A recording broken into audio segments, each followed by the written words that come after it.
إن الحمد لله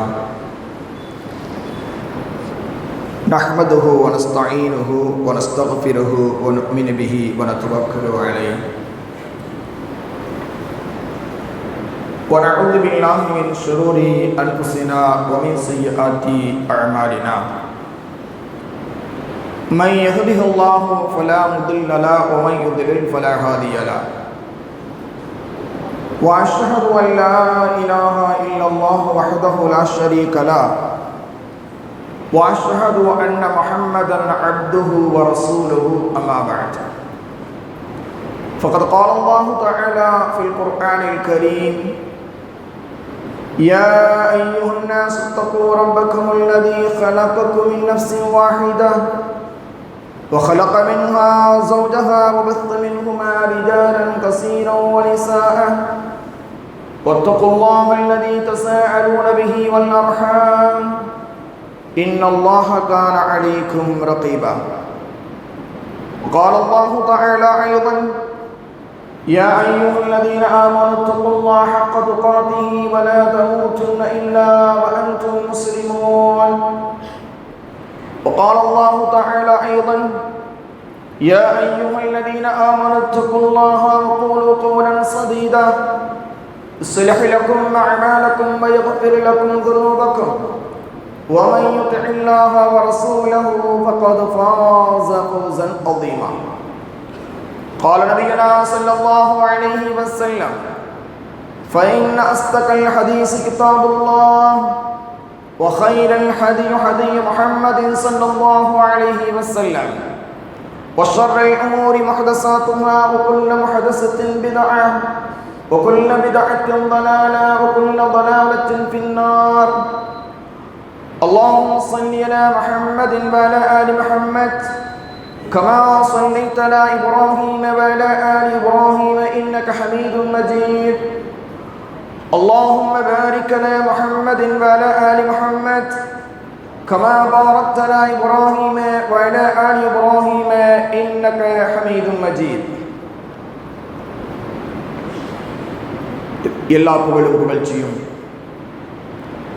ஏக வல்லவனா அல்லாஹ் ஜல்ல ஷானஹு தஆலா ஒருவனுக்கே உரித்தாகட்டுமாக. அவனுடைய சாந்தியும் கருணையும் அவனுடைய இறுதி தூதர் அகிலத்தின் அருட்கொடை அண்ணலம் பெருமானார் ஸல்லல்லாஹு அலைஹி வஸல்லம் அன்னவர்கள் மீதிலும் அன்னாரின் அடிச்சுவற்றை தன்னுடைய வாழ்க்கையில் அப்படியே பின்பற்றி வாழ்ந்த உத்தம சத்திய சஹாபாக்கள், தாபியின்கள், தபஅ தாபியின்கள், உலகத்தில் வாழக்கூடிய முஸ்லிமான ஆண் பெண் நல்லடியார்கள் அனைவர்கள் மீதிலும் குறிப்பாக அல்லாஹுடைய கட்டளைக்கு இணங்க ஜுமாவுடைய கடமையை நிறைவேற்றுவதற்காக வேண்டி அல்லாஹுடைய அழைப்பை ஏற்று அவனுடைய பள்ளிக்கு விரைவாக வந்திருக்கக்கூடிய நம் அனைவர்கள் மீதிலும் இன்ஷா அல்லாஹ் இனி வரக்கூடிய அத்துணை நபர்கள் மீதிலும் எல்லாமல்ல அல்லாஹ் ஜல்ல ஷானஹு தஆலாவுடைய சாந்தியும் கருணையும் என்றென்றும் நின்றும் நிலவற்றுமாக.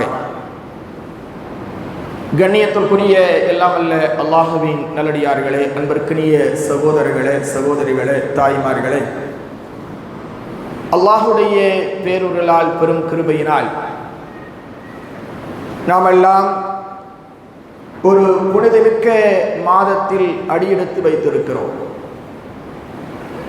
திருமறை குர்ஆனில் அல்லாஹ் ரப்பல் ஆலமீன் 4 மாதங்களை சிறப்பித்து கூறியிருக்கிறார். இன்ன இத்தத்து ஷுஹூரி இன்தல்லாஹி 12 ஷஹரன் ஃபீ கிதாபில்லாஹ் யௌம கலக்கஸ் ஸமாவாத்தி வல் அர்த மின்ஹா அர்பஅத்து ஹுரும். அல்லாஹ் வானங்களையும் பூமியையும் படைத்த நாள் முதற்கொண்டு வருடத்தின் மாதங்களின் எண்ணிக்கை 12. அந்த 12 மாதங்களில் 4 மாதங்கள் புனிதமானவை என்று அல்லாஹ் ரப்பல் ஆலமீன் திருமறை குர்ஆனில் பேசுகிறார். அந்த 4 மாதங்கள் எவை என்பதை அல்லாஹ்வுடைய தூதர் ரசூலுல்லாஹி ஸல்லல்லாஹு அலைஹி வஸல்லம் அவர்கள் தங்களுடைய பொன்மொழிகளில் கூறுகின்ற பொழுது தொடர்படியாக வரக்கூடிய 3 மாதங்கள் துல்காயிதா, துல்ஹஜ், முஹர்ரம், அடுத்ததாக ரஜப்.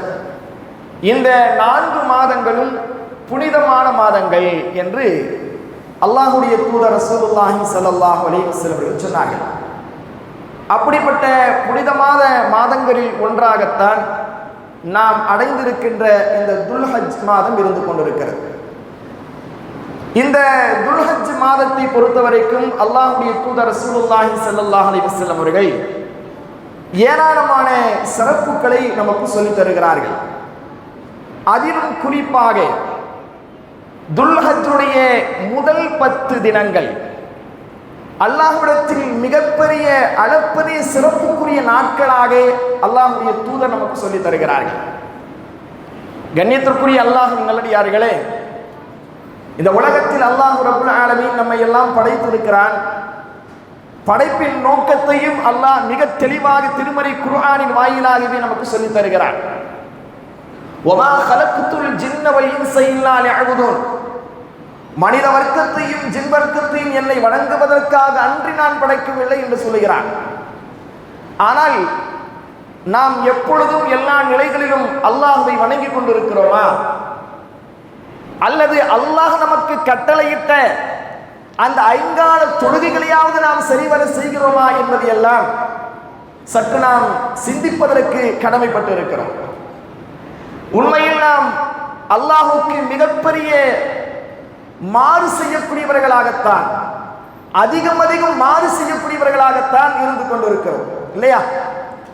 எத்தனையோ வணக்க வழிபாடுகளை தவறிவிட்டு விடுகிறோம், எத்தனையோ நன்மையான காரியங்களை தவறிவிட்டு விடுகிறோம், இன்னும் எத்தனையோ கடமைகளை புறக்கணித்து விடுகிறோம்.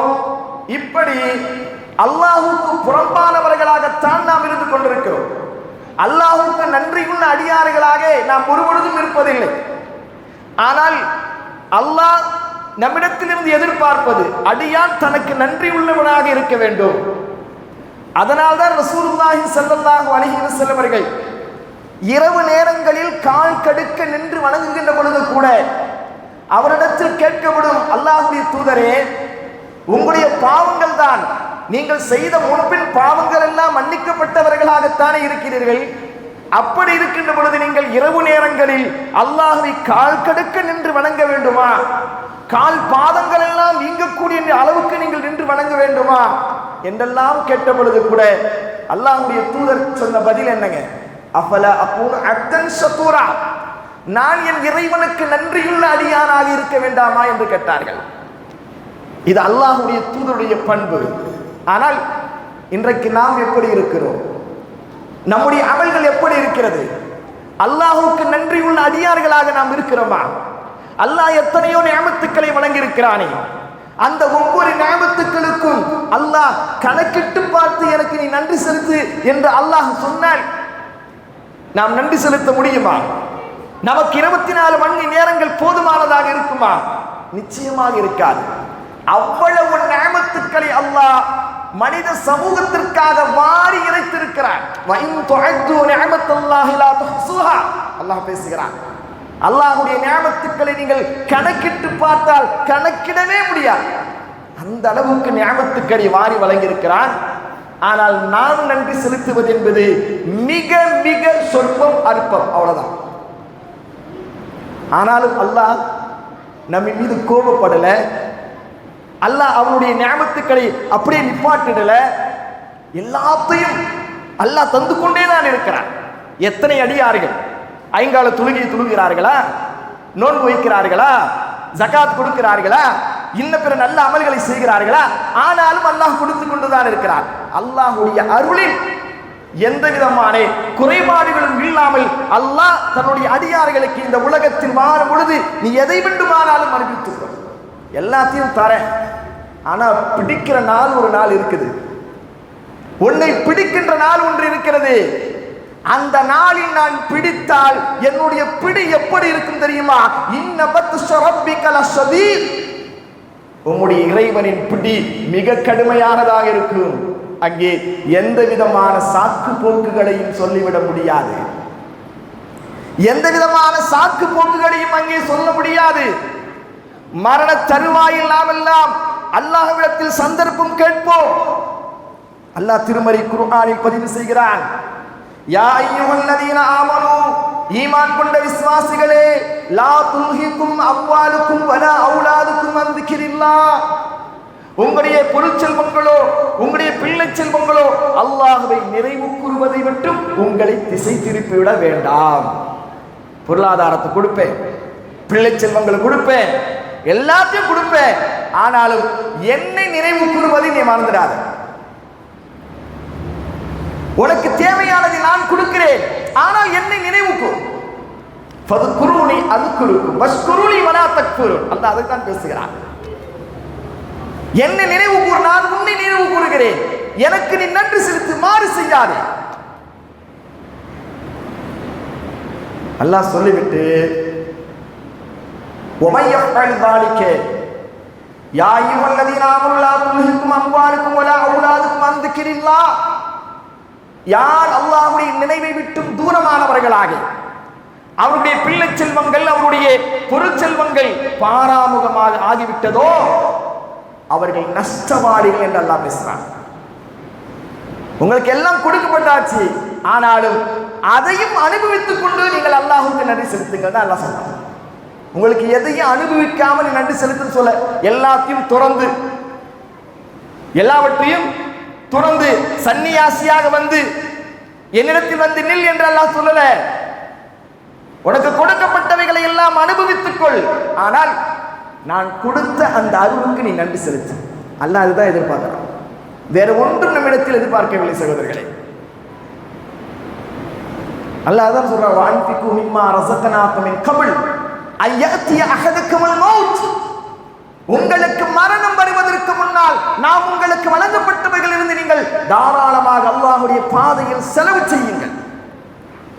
இப்ப செலவு செய்யாம நீங்க விட்டீங்கன்னா கடைசியில நீங்க கேட்பது அதற்குத்தான் அவகாசத்தை கேட்பீர்கள். அல்லாஹ் குர்ஆன்ல சொல்றான், ஃபயகூல ரப்பி லௌலா அஹ்ரதனி இலா அஜலின் கரீம், யா அல்லாஹ் எனக்கு சிறிய அவகாசத்தை கொடு, என்னுடைய அஜலை கொஞ்சம் பிற்படுத்தேன். கேட்பானா மனிதன்? சக்கராத்துடைய நேரையில் மனிதன் அல்லாஹ்விடத்தில் கேட்கக்கூடிய வார்த்தை என்ன தெரியுமா? ரப்பி லௌலா அஹ்ரதனி இலா அஜலின் கரீம், எனக்கு சிறிது காலம் எனக்கு அவகாசம் தர மாட்டாயா? என்னை கொஞ்சம் விட்டு கொடுக்க மாட்டாயா? இத்தனை ஆண்டு காலங்கள் விட்டு கொடுத்தாயே, இதோ மரண நேரம் வந்து விட்டது, நான் பார்த்து விட்டேன், எல்லாவற்றையும் நான் பார்த்துட்டேன். மலக்குல் மௌத் சுற்றி மலக்குகள் எல்லோரையும் பார்ப்பார். இந்த நேரத்தில் அல்லாஹ்விடத்தில் அவகாசம் கேட்பார். எப்படி கேட்பார்? அல்லாஹ் அதை பதிவு செய்கிறான், ஃபஅஸத்தக வஅகும் மினஸ் சாலிஹீன். யா அல்லாஹ், நான் உன்னை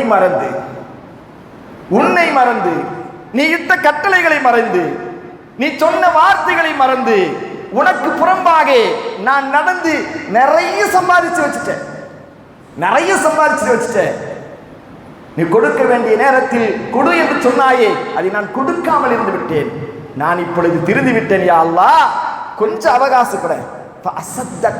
அவன் சொல்லக்கூடிய வார்த்தையை பாருங்கள், அல்லாஹ் குர்ஆன்ல பதிவு செய்கிறான். நான் சதக்கா செய்து விட்டு வந்து விடுகிறேன், எல்லாவற்றையும் தான தர்மங்கள் செய்து விட்டு வந்து விடுகிறேன்.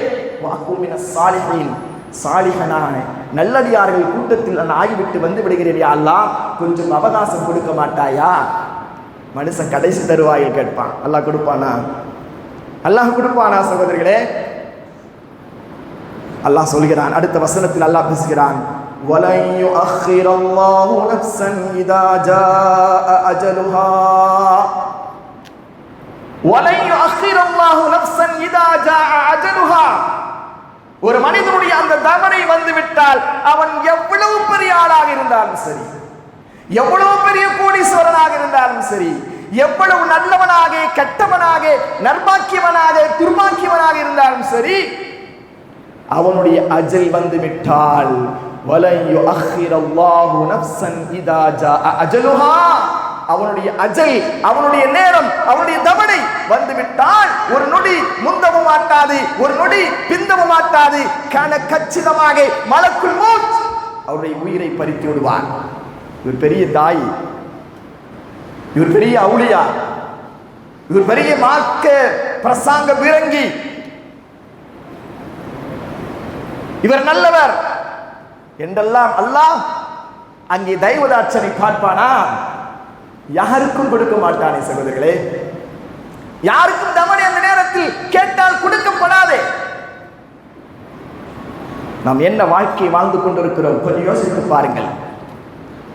உலகமே கதி என்று வாழ்ந்து கொண்டிருக்கிறோமே. அல்லாஹ் கொடுத்த எந்த நியமத்துக்களுக்கும் நாம் நன்றி செலுத்தாமல் இருக்கிறோமே. எப்பொழுது நன்றி செலுத்துவதற்கு தயாராக போகிறோம்? இன்னும் காலம் இருக்கிறது என்று நினைத்துக் கொண்டிருக்கிறீர்களா? எப்படியெல்லாம் எதிர்பாராத மரணங்கள் வந்து கொண்டிருக்கிறது. இவர் மிகப்பெரிய பேச்சாளராச்சே, இவர் மிகப்பெரிய மார்க்கு சொற்பொழிவாச்சே, இவருக்கு மரணமா என்றெல்லாம் நினைக்கிறோமே. அவருக்கு என்னங்க வயசாச்சு? ஒரு 50, 53, 52, 54 இவ்வளவுதானங்க இருக்கும். அதுக்குள்ள போய் சேர்ந்தாரே நினைக்கிறோமா இல்லையா? ஏன் அந்த நிலை நமக்கு வராது? கொஞ்சம் யோசித்து பாருங்கள். பேசக்கூடிய நானாக இருந்தாலும் சரி, கேட்கக்கூடிய நீங்களாக இருந்தாலும் சரி, மரணம் எப்பொழுது சம்பவிக்கும் யாருக்காவது தெரியுமா? அது தெரிந்தால்தான் சுதாரித்துக் கொள்வோமே. எல்லா நல்ல அமல்களையும் செய்து சேமித்து வைத்திருக்குமே. அது தெரியாததின் விளைவுதான் நாம் இன்றைக்கு பெரிய ஆட்டங்கள் போட்டுக் கொண்டிருக்கிறோம். இன்னும் நாள் இருக்குது. இப்ப என்ன, நான் நல்லா தானே இருக்கிறேன், நல்ல திலகாத்திரமா தானே இருக்கிறேன், நல்லா தானே பேசுறேன், நல்ல குரல் வளத்தோடு தானே பேசுகிறேன், எல்லாம் சரியாகத்தானே இருக்கிறது, எனக்கு கூட இப்பொழுது மரணம் வந்து விடுமா என்று நாம் நினைக்கிறோமே. எத்தனை சம்பவங்களை பார்க்கிறோம். திடீர் என்று மரணங்கள். ஜும்மா குத்துபா பிரசங்கம் செய்து கொண்டிருக்கின்ற நேரையே மரணம். அல்லாஹ் அக்பர், நல்ல மரணம். இன்னும் எத்தனையோ நபர்கள் உலகத்தின் ஆதாயங்களில் ஈடுபட்டுக் கொண்டிருக்கின்ற பொழுது, உலகத்தினுடைய ஆசா வாசங்களில் ஈடுபட்டுக் கொண்டிருக்கின்ற பொழுது, மனைவியோடு இல்லற வாழ்க்கையில் ஈடுபட்டுக் கொண்டிருக்கிற பொழுது, விபச்சாரிகளோடு இருந்து கொண்டிருக்கின்ற பொழுது எத்தனை மரணங்கள், எவ்வளவு மரணங்கள், திடீர் மரணங்கள் பார்க்கிறோமா இல்லையா? ஏன் அந்த மரணத்தை நாம் மறந்து விடுகிறோம்? மரண செய்திகளை தினந்தோறும் கேட்கிறோம், தினந்தோறும் பார்க்கிறோம், தினந்தோறும் அந்த மரணத்திற்கு போய் கொண்டு வந்து விடுகிறோம். ஆனாலும் நம்முடைய வாழ்க்கை தரம் எப்படி இருக்கிறது என்று சொன்னால், எனக்கு மரணம் இப்பொழுது வராது என்ற நிலையில் தான் இருக்கிறோம். அன்பிற்குரியவர்களே, மரணம் எப்பொழுது நிகழும். அதனால் தான் அல்லாஹ் ரப்புல் ஆலமீன் நமக்கு வாழ்நாளை சுருக்கி கொடுத்து விட்டு, வாழ்நாள் அதிகபட்சமாக எத்தனை ஆண்டு காலங்கள் வாழும்?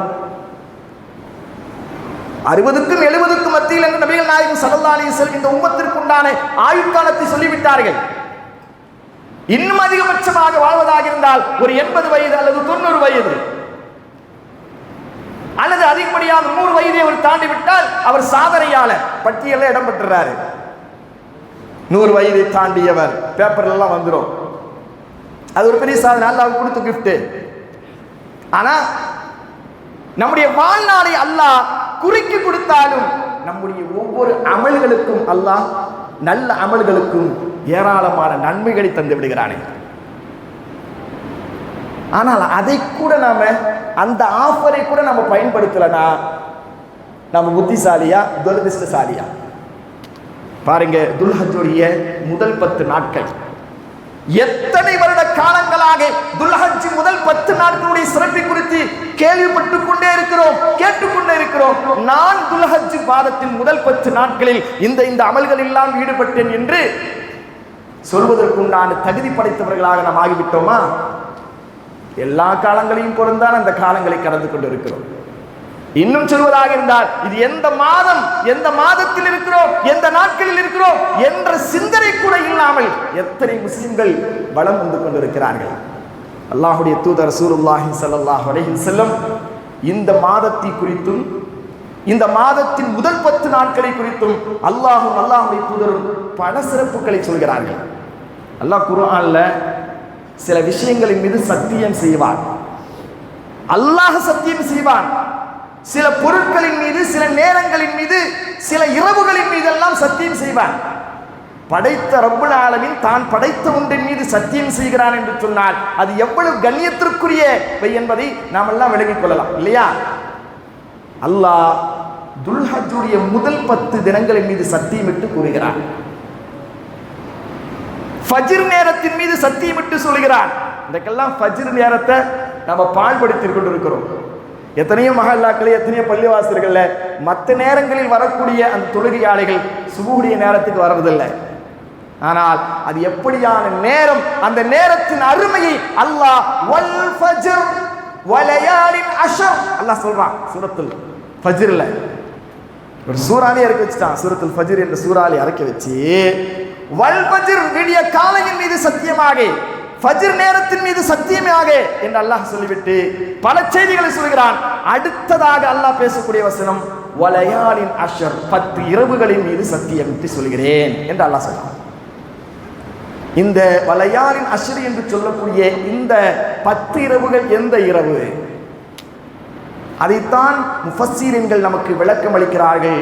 அதிலும் குறிப்பாக இப்னு அப்பாஸ் ரலியல்லாஹு தஆலா அவர்கள் சொல்கிறார்கள், வலயாலின் அஷ்ர் என்று சொல்லக்கூடிய அந்த 10 இரவுகள் என்பது துல்ஹஜ் மாதத்துடைய முதல் 10 தினங்கள் என்று. பாருங்க, அல்லாஹ் ஒன்றின் மீது சத்தியமிட்டு சொல்கிறான் என்று சொன்னால் அது எவ்வளவு கண்ணியத்திற்குரிய நாட்களாக இருக்கும். அந்த நாட்களில் அல்லாஹ் ரப்புல் ஆலமீன் மற்ற மாதங்களை நாம் செய்யக்கூடிய அமல்களை காட்டிலும் இந்த 10 நாட்களில் நாம் செய்கிறோமே நல்ல அமல்கள், அந்த அமல்களுக்கு கிடைக்கக்கூடிய மதிப்பு, மரியாதை, அந்தஸ்து, நன்மைகள் அளப்பெரியது, அளப்பெரியது. ரசூலுல்லாஹி ஸல்லல்லாஹு அலைஹி வஸல்லம் சொன்ன செய்தியை பாருங்கள். என்ன, எந்த அளவுக்கு சொல்றாங்க? மாமின் ஐயாமின் அல் அமலு ஸாலிஹு ஃபீஹின்ன அஹப்பு இலல்லாஹி மின் ஹாதிஹில் ஐயாமில் அஷர். துல்ஹஜ் மாதத்துடைய முதல் 10 நாட்களில் செய்யக்கூடிய நல்ல அமல்கள் மற்ற நாட்களில் செய்யக்கூடிய நல்ல அமல்களை விட,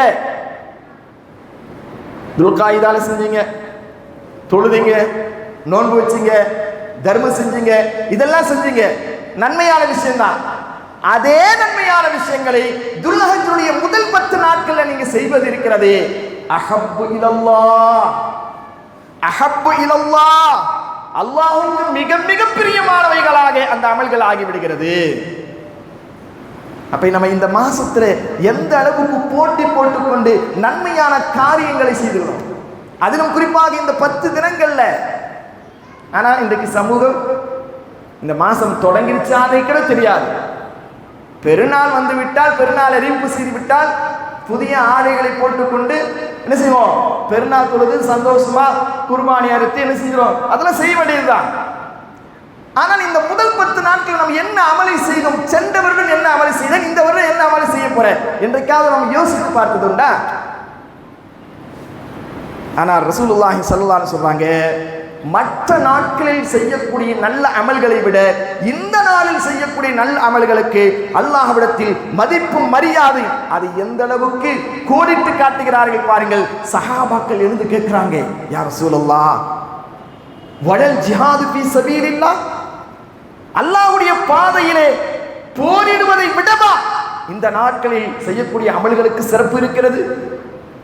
ஜிஹாத் மார்க்கத்தில் எவ்வளவு பெரிய விஷயம், மார்க்கத்தில் எவ்வளவு பெரிய விஷயம். மார்க்கத்துக்காக ஒரு மனிதர் போருக்கு செல்கிறார் என்று சொன்னால் அவர் உயிரோடும் வரலாம், உயிர் இல்லாத நிலையிலும் வரலாம், ஷஹீதாக ஆக்கப்பட்டும் வரலாம், ஷஹீத் ஆக்கப்படாமலும் வரலாம். ஆனால் அல்லாஹ்வுடைய தூதரிடத்தில் கேட்கிறார்கள், ஏன்னா ஜிஹாதுக்கு சென்று போரிட்டு அவர் ஷஹீதாகிவிட்டால் நபிமார்களுடைய அடுத்த அந்தஸ்து அவங்களுக்கு தான் இல்லையா? அப்ப அந்த நேரத்தில் சஹாபாக்கள் அதை உணர்ந்து கேட்கிறார்கள், வடல் ஜிஹாது ஃபீ சபீலில்லாஹ் யா ரசூலல்லாஹ், அல்லாஹ்வுடைய தூதரே ஜிஹாதுக்கு சென்று போரிட்டால் போரிடுவதை விடவுமா இந்த நாட்களில் நாம் செய்யக்கூடிய நல்ல அமல்களுக்கு எந்த அமலும் குறிப்பிடல. தொழுகையா இருக்கலாம், நோன்பா இருக்கலாம், ஜக்காத்தா இருக்கலாம், தர்மமா இருக்கலாம், குர்ஆன் ஓதுதலா இருக்கலாம், திக்ர்களாக இருக்கலாம், எதுவாக இருந்தாலும் எந்த நன்மையான காரியங்களை செய்தாலும் ஜிஹாதை விட சிறந்ததா என்று கேட்கிறார்கள். அல்லாஹ்வுடைய தூதர் சொன்னார்கள், வலல் ஜிஹாது ஃபீ சபீலில்லாஹ், ஜிஹாதை விடவும் தான் இது சிறந்தது இந்த நாட்களில் செய்யக்கூடிய அமல்கள். சொல்லிட்டு ஒரே ஒரு கண்டிஷன் போட்டாங்க, ஆனால் ஒரு நிபந்தனை, இல்லா ரஜுலன் ஹரஜ பி நஃப்ஸிஹி வ மாலிஹி ஃபலம் யர்ஜஅ மின் ذلك பிஷை.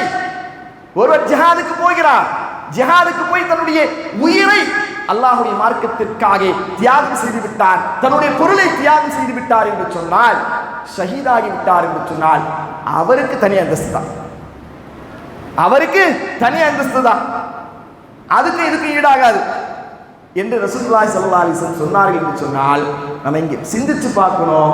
ஜிஹாதுக்கு செல்வதை விட இந்த நாட்களில் நாம் செய்யக்கூடிய நல்ல அமல்களுக்கு அல்லாஹ் அளப்பரிய கூலியை தருகிறான் என்று சொன்னால், இந்த நாட்களை வெறும் 10 நாட்கள் தானங்க. எங்கேயாவது ஒரு 10 நாட்கள் ஆஃபர் போட்டானா எப்படி பறந்தடித்து ஓடுகிறோம். ஒரு செல்போன், ஒரு மொபைல், ஒரு ஐபோன் போட்டாச்சு, 1 லட்சம் ரூபாய் ஐபோன், 1 லட்சம் ரூபாய் ஐபோனு 25,000 ரூபாய்க்கு தராங்கன்னு சொன்னா, புத்தம் புதிய ஐபோன் தராங்க அப்படின்னு சொன்னா, RS மொபைல்ல தராங்கன்னு சொல்லிட்டா என்ன செஞ்சிருவோம்? உடனே வரிசை கட்டி நிற்போமா இல்லையா? 1 லட்சம் ரூபாய் மதிப்புடைய ஒரு பொருள் 25,000 ரூபாய்க்கு தருகிறார்களா என்று வரிசை கட்டி நிற்போமா இல்லையா?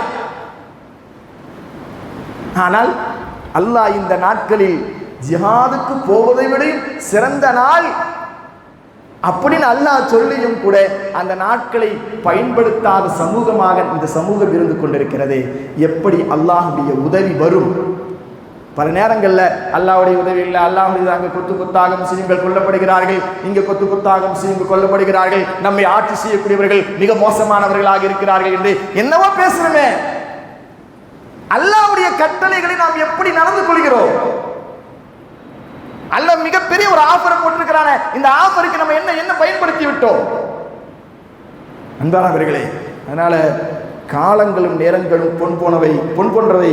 அதனால நமக்கு வாய்ப்புகள், அல்லாஹ்வுடைய அளப்பெரும் கருணை நம்மின் மீது ஏற்படுத்தியிருக்கக்கூடிய அந்த கருணை தான். அல்லாஹ் சில நேரங்களில் இது போன்ற வாய்ப்புகளை, அல்லாஹ்வுடைய மன்னிப்பை நாம் பெற வேண்டும், அல்லாஹ்வுடைய அருளை நாம் பெற்றுக்கொள்ள வேண்டும் என்பதற்காகத்தான் இது போன்ற வாய்ப்புகளை அல்லாஹ் நமக்கு தந்திருக்கிறான். அந்த வாய்ப்புகளை பயன்படுத்திக் கொள்ளுங்கள், நல்ல முறையில் பயன்படுத்திக் கொள்ளுங்கள். குறைந்தபட்சம் 5 கால தொழுகைகளை இமாம் ஜமாத்தோடு சரிவர இந்த 10 நாட்களில் பழகிக் கொள்ளுங்கள், தொழுவதற்கு பழகிக் கொள்ளுங்கள். குறைந்தபட்சம். அதிகபட்சமாக சஹாபாக்கள் என்னென்னமோ செஞ்சாங்க. கடமையான தொழுகையை இமாம் ஜமாத்தோடு முதல் வரிசையில் நான் இந்த 10 நாட்களாவது நான் சரிவர தொழுவேன் என்ற நியத்தை நீங்கள் வையுங்கள். அல்ல நியத்துக்கு கூலி கொடுக்கிறானா இல்லையா? அல்ல நியத்துக்கும் கூலி கொடுக்கிறானே, அந்த நியத்தை வச்சாவே போதும். அந்த நியத்து கூட நமக்கு வரமாட்டேங்குது, அதான் பெரிய கஷ்டம். இவ்வளோ பேசுறாங்களே, இவ்வளோ சொல்றாங்களே, இவ்வளோ பயான்கள் நடத்தப்படுகிறது, இந்த நாட்களை குறித்து எவ்வளவு செய்திகள் சமூக வலைத்தளங்களில் துல்ஹஜ்ஜுடைய மாதத்தின் சிறப்புகள் என்று வந்து கொண்டே தான் இருக்கிறது. எத்தனை தடவை படிக்கிறோம், வாட்ஸ்அப்புகள்ல பார்க்கிறோம், சமூக வலைத்தளங்கள்ல பார்க்கிறோம். ஆனாலும் இந்த நாள்ல நான் இந்த காரியத்தை செய்ய போறேன் அப்படின்னு ஏதாவது உறுதி எடுத்திருக்கிறோமா? அதுதான் இல்லை. உறுதி எடுத்துக்கொள்ளுங்கள் சகோதரர்களே. இந்த நாட்களில் நான் அல்லாஹுக்கு உகந்தவனாக, அல்லாஹுடைய அன்பையும் அருளையும் பெற்றவனாக நான் மாற வேண்டும் என்கின்ற அந்த உறுதியை இன்ஷா அல்லாஹ் எடுத்துக்கொள்ளுங்கள். நிச்சயமாக அல்லாஹ் ரப்பல் ஆலமீன் நம்முடைய பாவங்களை எல்லாம் மன்னித்து நாளை மறுமையில் மகத்தான சொர்க்கத்தை பெறுவதற்கு அவன் காத்து கொண்டிருக்கிறான். எல்லோரும் சொர்க்கத்துக்கு வரணும்னு தான் அல்லாஹுடைய ஆசை. நாம தான் நரகத்துக்கு போவதற்கு ஆசைப்பட்டு பல நேரங்களில் பல சந்தர்ப்பங்களை நாம் இழந்து விடுகிறோம். சந்தர்ப்பங்களை இழந்து விடாதீர்கள். துல்ஹஜ்ஜுடைய முதல் 10 நாட்களில் அதிகமாக அல்லாஹ்வை நினைவு கூறுங்கள்.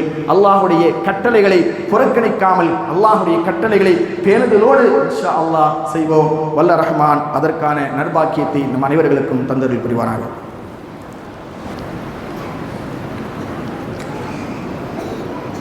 அல்ஹம்துலில்லாஹ் அல்ஹம்துலில்லாஹி ரப்பில் ஆலமீன் வல் ஆகிபத்து லில் முத்தகீன் வஸ்ஸலாத்து வஸ்ஸலாமு அலா நபிய்யினா முஹம்மதின் வ அலா ஆலிஹி வஸஹ்பிஹி வ மன் தபியஹும் பி இஹ்சானின் இலா யௌமித்தீன். கண்ணியத்திற்குரிய எல்லாமல்ல அல்லாஹுவின் நல்லடியார்களே, அன்பிற்குரிய சகோதரர்களே, துல்ஹஜ் மாதத்துடைய முதல் 10 தினங்கள், இந்த முதல் 10 தினங்களில் குறிப்பிட்டு என்ன அமல்களை நாம் செய்வது? ரமலான் மாதம் வந்துருச்சுன்னா அதிகமாக குர்ஆன் ஓதுறோம், இரவு நேரங்களில் நின்று வணங்குறோம், நோன்பு வைக்கிறோம். இந்த 10 தினங்களில் நான் என்ன செய்கிறது? அல்லாஹ்வுடைய அன்பையும் அருளையும் பாவ மன்னிப்பையும் நான் பெற்றுக்கொள்வதற்கு நான் என்ன செய்வது என்ற கேள்வி உங்களுடைய உள்ளத்தில் எழும்பணும். அப்படி எழும்பினா மட்டும்தான் உண்மையான மூமின். இந்த 10 தினங்களை நான் எப்படி பயன்படுத்துறது அப்படின்ற கேள்வி வந்தா ரசூலுல்லாஹி ஸல்லல்லாஹு அலைஹி வஸல்லம் அவர்கள் நமக்கு சொன்னாங்க, ஃபஅக்ஸிரு ஃபீஹின்ன அத்தஹலீல் வத்தக்பீர் வத்தஹமீத். 3 விஷயங்கள் சொன்னாங்க. அதிகமாக நீங்கள் லா இலாஹா இல்லல்லாஹ் என்ற அந்த ஏகத்துவ கலிமாவை உங்கள் நாவில் மொழிந்து கொண்டே இருங்கள். தஹ்லீல் அதுதான் லா இலாஹா இல்லல்லாஹ். அல்லாஹ்வை தூய்மைப்படுத்தக்கூடிய வார்த்தை, அல்லாஹ்வை ஏகத்துவ கொள்கையை நிலைநாட்டக்கூடிய கலிமா, தூய திருக்கலிமா லா இலாஹா இல்லல்லாஹ். அந்த கலிமாவை நீங்கள் மொழிந்து கொண்டே இருங்கள். காலங்கள் நேரங்கள் கிடைக்கின்ற பொழுதெல்லாம் பாட்டுக்களிலும் கூத்துக்களிலும் குமாரங்களிலும் சினிமாக்களிலும் சீரியக்களிலும் ஈடுபடாதீர்கள்.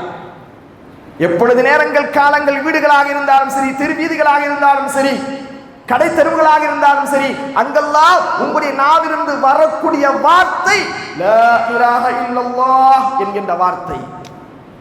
அல்லாஹு அக்பர் அல்லாஹு அக்பர் அல்லாஹு அக்பர் கபீரா, இந்த வார்த்தையை புகழுங்கள். அதுதான் ரசூலுல்லாஹி ஸல்லல்லாஹு அலைஹி வஸல்லம் சொன்னாங்க, ஃபஅக்ஸிரு நீங்கள் அதிகப்படுத்திக் கொள்ளுங்கள் ஃபீஹின்ன அந்த நாட்களிலே மினத் தஹ்லீல் லா இலாஹா இல்லல்லாஹ் என்ற வார்த்தையை, வ தக்பீர் அல்லாஹு அக்பர் என்கின்ற அந்த வார்த்தையை, வ தஹ்மீத் சுப்ஹானல்லாஹ் அல்ஹம்துலில்லாஹ் போன்ற இந்த வார்த்தைகளை எல்லாம் நீங்கள் அதிகமாக கூறிக்கொண்டே இருங்கள். இதுதான் குறைந்தபட்சம் நீங்கள் அல்லாஹ்வுக்கு செய்யக்கூடிய நன்றி. அதிகபட்சமாக இமாம்கள், அதிகபட்சமாக தாபியன்கள், சஹாபாக்கள் எல்லாம் அந்த நாட்களில் நிறைய அமல்களில் ஈடுபட்டார்கள். தொழுகை, நோன்பு, ஜகாத், ஹஜ். ஏன்னா இந்த மாசத்துடைய மிக முக்கியமாக சிறப்புக்குரிய நாளாக ஏன் இது கருதப்படுகிறது சொன்னா, இந்த மாசத்துல உண்மையிலேயே இஸ்லாத்தின் தூண்களாக இருக்கக்கூடிய அத்துணையும் அதில் இடம்பெறும். தொழுகை, நோன்பு வைக்கிறோம், அரஃபாவுடைய நோன்பு, மிக முக்கியமாக அரஃபாவுடைய நோன்பு வைக்கிறோம். அடுத்ததாக ஹஜ்ஜுடைய நாட்களும் இந்த மாசத்துல தான் வந்துடுது, அது இந்த 10 நாட்கள்ல தான் வந்துடுது இல்லையா? அதனால்தான் இதற்கு இவ்வளவு சிறப்பு இருக்கிறது. அதனால்தான் இதுக்கு இவ்வளவு சிறப்பு இருக்கிறது என்று இமாம் இப்னு கையிம் ரஹ்மத்துல்லாஹி சொல்றாங்க. அப்ப அந்த அடிப்படையில நாம இந்த நாட்களை அதிகமான தக்பீரோடும் தஹ்லீலோடும் தஹ்மீதோடும் என்ன செய்யணும், கடத்த வேண்டுமே தவிர மற்றபடி உலகத்துடைய எந்த சிந்தனைகளை விட்டு நாம் அப்பாற்பட்டு அல்லாஹ்வை அதிகமாக புகழக்கூடிய நன்மக்களாக மாறுவதற்கு நாம் முயற்சி செய்ய வேண்டும். அத்தோடு யௌமுல் அரஃபா என்று சொல்லக்கூடிய அந்த அரஃபாவுடைய நாளில் நாம் நோன்பு வைப்பதற்கும் கடமைப்பட்டு இருக்கிறோம். ரசூலுல்லாஹி ஸல்லல்லாஹு அலைஹி வஸல்லம் அவர்கள் அந்த நோன்பை குறித்து நமக்கு சொன்னார்கள். அந்த நோன்பை குறித்து நமக்கு சொன்னார்கள்.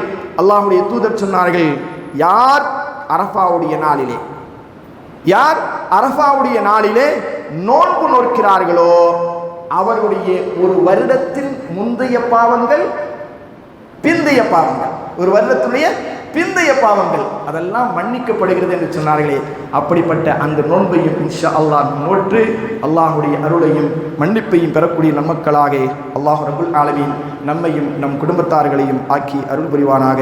ஃபதுகுருல்லாஹ யதுகுருக்கும் வதுஊஹு யஸ்தஜிபு லக்கும் வலதிகுருல்லாஹில் அக்பர் வல்லாஹு யஅலமு மா தஸ்னஊன்.